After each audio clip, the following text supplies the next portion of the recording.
Thanks for joining us, Dan, on our 100th episode. Thank you. Thank you. There's a reason why I'm wearing this hat as I prepared for what you suggested. What should recruiters be doing more, or top tips? And I wear this hat for a reason, that we've got to wear a lot of different hats in the recruitment game, that we as recruiters and business owners ask our recruiters to wear lots of different hats. This is my Akuba countryman that I bought when I spoke out in Australia last year at the RCSA event. So yeah, a bit of fun to be a little bit different, but I love my hats. And for me, with the 5 minutes that I've got, it's about, you've got to wear different hats. And I made some notes here for you that we talk about the perfect lap in Formula One, which we did a masterclass last week. It was wonderful to work with you. Yeah, it was sold out. It was hugely successful. If we're not linked in, then please link in with me and check out the post and the success we had. And what came out of that is that everyone's just trying to wear so many different hats. I'm a sales leadership coach, so I just want to talk about sales in the next 5 minutes. And for me, it's about a common theme that we discussed in the masterclass. We've built a community, and people are now feeding back their light bulb moments. And I thought I'd share the summary of that for people to apply. Number one is knowing why you're in business and why you do what you do. If it's just to make money, and I'm going to run my timer here, if it's just to make money, but that's what everyone wants to do. And we discussed this last week in London at the Dixon-on-Tower Bridge. But it's why do you want to make money and what's it for? Because sometimes days are hard, business is hard. Sometimes it's shining. This is where I live. This is where I look over. But it's not always like that. Sometimes the crops aren't growing and we've got heavy weather. One thing we talked about last week is there's no such thing as bad weather, just inappropriate clothing. And that part of that is that we've got to wear different hats for different market conditions.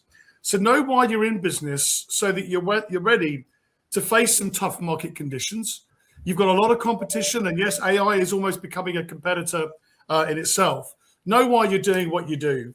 The second thing, and who's it for? Family, loved ones, yourself, lifestyle, but document that, and lots of people don't. The second thing, with 4 minutes to go, define your mission.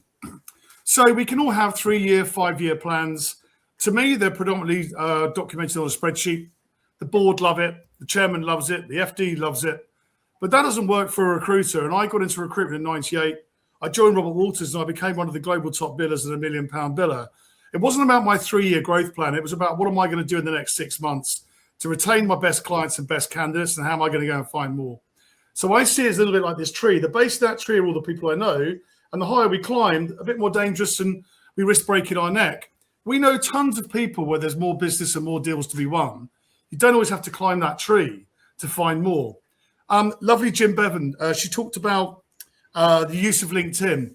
I totally agree with her. Be authentic. My goal, and I've talked about it on my first gig in 2013, speaking at the Recruitment Agency Expo, you've got to get known, but then you've got to get likes and you've got to get trusted. So I agree. If you just post, but you don't follow up with the people that have commented, that's not cool. If you're going to comment on someone else's post, make sure you show them the courtesy of the fact that I've replied to your reply and to like it. And so you work out for me on LinkedIn who's genuine and who's just trying to showboat. And for me, and the reason I take this a step further, is that how many of us will see 50 likes on a post? I did a post the other day, what defines a great masterclass, over 50 likes.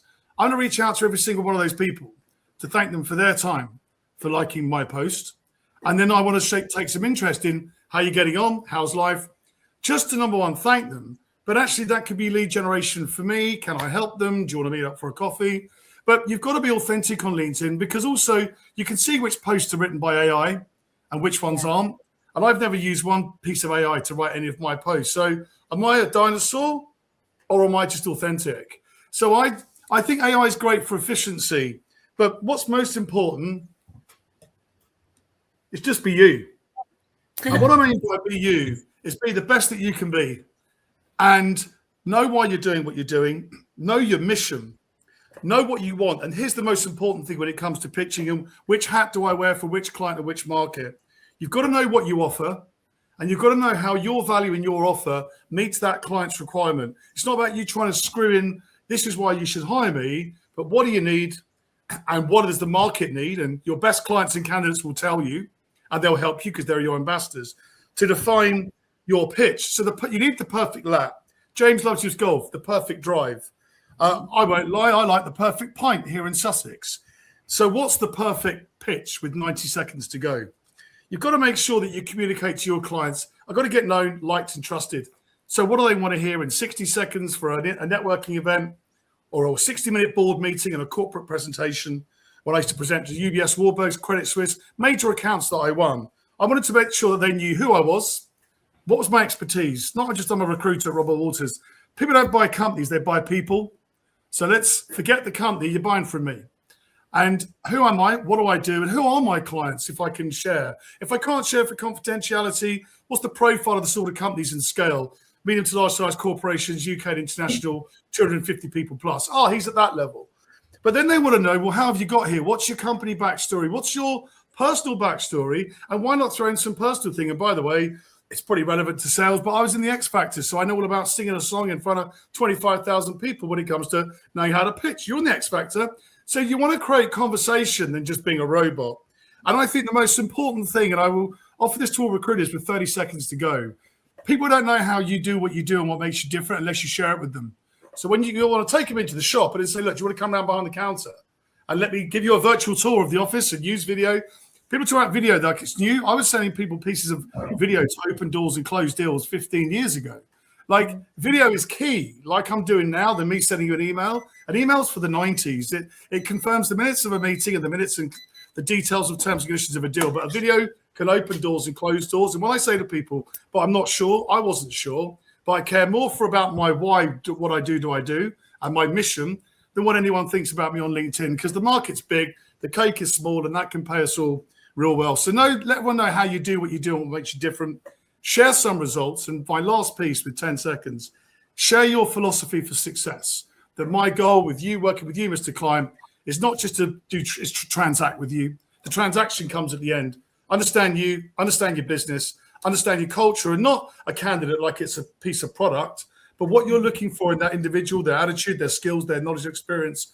And I will go away and map that market, come back to you and present you, et cetera, et cetera. But I want to build a partnership because I'm not a supplier. And that's how I won limited exclusivity with Goldman Sachs, UBS Warburgs, Credit Suisse, Commerce Bank, Abbey National, UBS Warburgs. All these banks I won as one of 10 that I was competing for to win their business exclusively. So in 5 minutes, I hope that's helped what you should be doing and what you shouldn't be doing. And don't get scared of AI.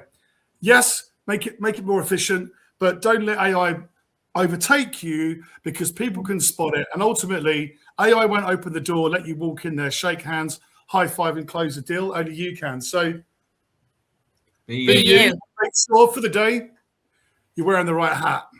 Well done, Brad. Listen, you've packed a punch in those few minutes. So appreciate you joining us on our 100th episode. We look forward to welcoming you back at some point in the future. It's been great working with you, particularly very closely over the last couple of weeks or so.